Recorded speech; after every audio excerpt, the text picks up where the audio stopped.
अस्सलामुअलैकुम। Ninth lesson हमारा ninth pros जो है वो है hunger and population explosion. Hunger क्या है? भूख। एंड पॉपुलेशन एक्सप्लोजन क्या है? कि आबादी में इजाफा। और ये लिखा है एना मैकिन्से ने लिखा है। और यहाँ पे हमें वो बड़ी डिटेल में बताने की कोशिश की जा रही है कि किस तरह से भूख जो है वो फैलती है और किसकी वजह से फैलती है, और अचानक आबादी में इजाफा कैसे हो गया है और इतनी ज़्यादा जो आबादी है वो कैसे बढ़ी है, और हज़रत ईसा की पैदाइश पे आबादी कितनी थी और अब कितनी है, और इसके अलावा बड़े बड़े जो कहत हैं उनका ज़िक्र है यहाँ पे। तो लेसन को स्टार्ट कर लेते हैं। ये लेसन जो है वो हमें जो दुनिया में आबादी तेज़ी से बढ़ रही है उसकी सबसे पहले तो वजूहात बताता है कि उसकी रीज़न्स क्या क्या हैं। उसके बाद उसके जो मनफी असरात हैं दुनिया के ऊपर, या क्लाइमेट चेंज जो हो रहा है उसके ऊपर, उसके जो नेगेटिव इम्पैक्ट्स हैं वो क्या क्या हैं। आबादी में इजाफा बेसिकली खुराक की किल्लत के मसाइल को जन्म देता है। जैसे जैसे आबादी बढ़ती है वैसे वैसे खुराक की किल्लत होती जाती है और मसाइल बढ़ते जाते हैं।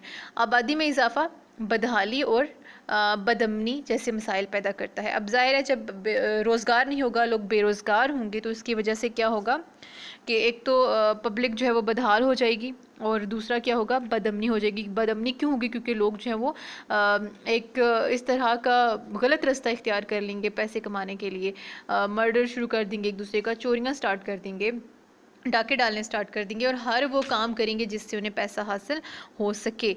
अब कहत क्या है? फेमाइन क्या है? मसलसल भूख का नाम क्या है? कहत है। यानी कि जब आपको ये नहीं होगा कि आपने एक टाइम का खाना स्किप कर दिया या 2 टाइम का खाना स्किप कर दिया तो उसका नाम कहत हो गया, नहीं। ये एक ऐसी कंडीशन है जिसमें आपको कई वक्त तक खाना ना मिले, और उस कंडीशन को क्या हम कहेंगे? फेमाइन कहेंगे। और फिर ये कहा जाता है कि इब्तिदाई आफरीनश से ही इंसान कहत और खुश्क साली का उसको सामना करना पड़ा, और वो करता आया है।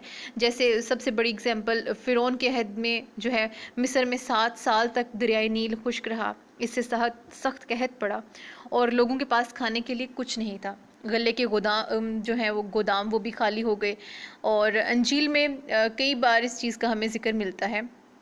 और इसके अलावा हज़रत यूसुफ़ अलैहिस्सलाम के अहद में जो मिस्र में और आसपास के इलाकों में वो भी जो कहत पड़ा था वो भी 7 साल तक पड़ा था।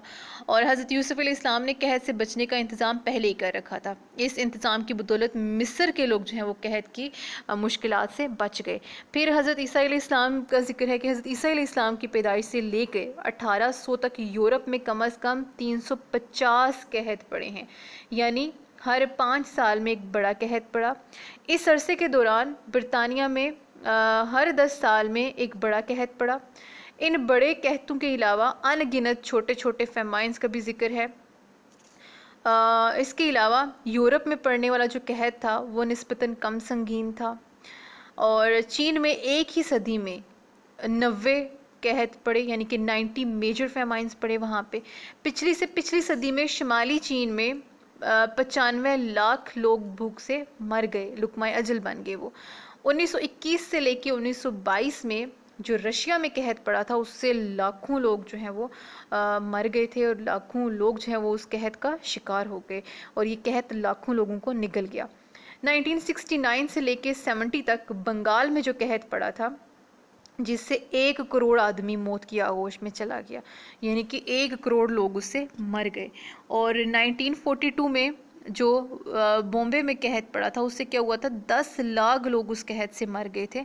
हिंदुस्तान में 1964 से 65 में इस सदी का सबसे बड़ा कहत पड़ा। कहत आने की कई वजूहात हो सकती हैं। अब हमें रीजंस बताए गए हैं कि क्या क्या हो सकती हैं। सबसे पहले खुश्क साली, फिर है ज़रूरी बीमारियां खुराक की किल्लत का सबब बनती हैं। आबादी में तेज़ी से इजाफा भी कहत का सबब बनता है।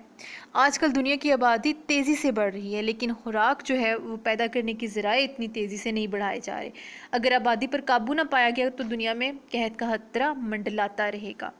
अब माजी में दुनिया की आबादी बहुत कम थी। हज़रत ईसा की विलादत के वक्त दुनिया की आबादी 20 से 30 करोड़ थी। 1650 में ये दुगनी हो गई, और 1850 में इससे भी डबल हो गई है।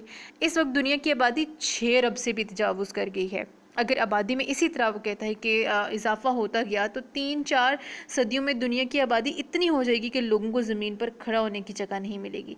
अब ये लोगों की जो डेथ रेट है वो भी कैसे कम हो गया है, जो मेडिसन है, टेक्नोलॉजी में एडवांसमेंट आई है, मेडिसन में एडवांसमेंट आई है, उसकी वजह से जो है वो डेथ रेट कम हो गया है।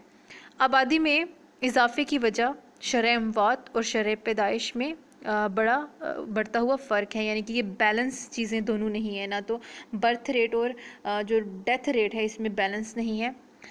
इसके अलावा मेडिसन में जो तरक्की हुई है, प्रोग्रेस हुई है, उसके सबब क्या हुआ है कि जो शरह अमवात है उसमें कमी आई है। तरक्की याफ्ता ममालिक में हर 20 बच्चों में से 19 बच्चे जवान हो जाते हैं, और मगरबी ममालिक में क्योंकि शरह अमवात के साथ शरह पैदाइश भी कम है, इसलिए वहाँ आबादी का मसला भी इतना संगीन नहीं है। इसके अलावा जो गरीब मुल्क हैं वहाँ पे शरह पैदाइश ज़्यादा है, यहाँ के लोग अपनी बुनियादी ज़रूरियात तक पूरी नहीं कर पाते। स्कूल, हॉस्पिटल्स, इसके अलावा ट्रांसपोर्टेशन फैसिलिटीज़ ना होने के बराबर हैं। लोगों में एजुकेशन की कमी है। इन ममालिक में बरामदाद क्योंकि हाँ माल पर मुश्तमिल होती है, इसीलिए वहाँ फ़ीकस आमदनी बहुत कम है। अमीर और गरीब ममालिक का बढ़ता हुआ इक़्तिसादी फ़र्क जंग पर इसके नतीजे में जंग भी हो सकती है। ये किसकी वजह से हो सकती है? ये जो बड़ा फ़र्क आ रहा है अमीर और गरीब मुल्कों का, इसकी वजह से जंग भी हो सकती है। इसके अलावा माजी में दुनिया की आबादी जंगों, बीमारियों और कहत के सबब कम हो जाती थी, मगर अब कहत और बीमारियों पर काबू पा लिया गया है। गरीब ममालिक अपने मसाइल अब इस सूरत में हल कर सकते हैं कि वो अपनी बढ़ती हुई आबादी पर काबू पाएँ। तो ये थे कुछ इम्पॉर्टेंट फेमाइन्स जो कि पढ़े, उनकी डेट्स मैंने मेंशन की हैं और उसमें जितने लोग मारे गए वो मेंशन किया है। पहले आबादी कितनी थी हज़रत ईसा की बर्थ पे, वो है।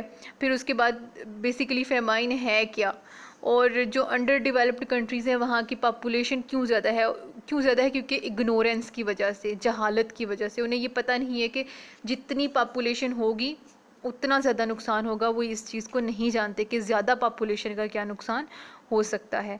इसके अलावा जो डेवलप्ड कंट्रीज़ हैं उन्होंने बहुत हद तक जो है बर्थ रेट को कंट्रोल किया है। डेथ रेट जो है उसमें भी इस तरह से वहाँ पे बहुत हद तक हमें बैलेंस नज़र आता है, जबकि जो अंडर डेवलप्ड कंट्रीज़ हैं वहाँ पे ये चीज़ नज़र नहीं आती। तो ये था हमारा lesson number 9, hunger and population explosion by Anna McKinsey.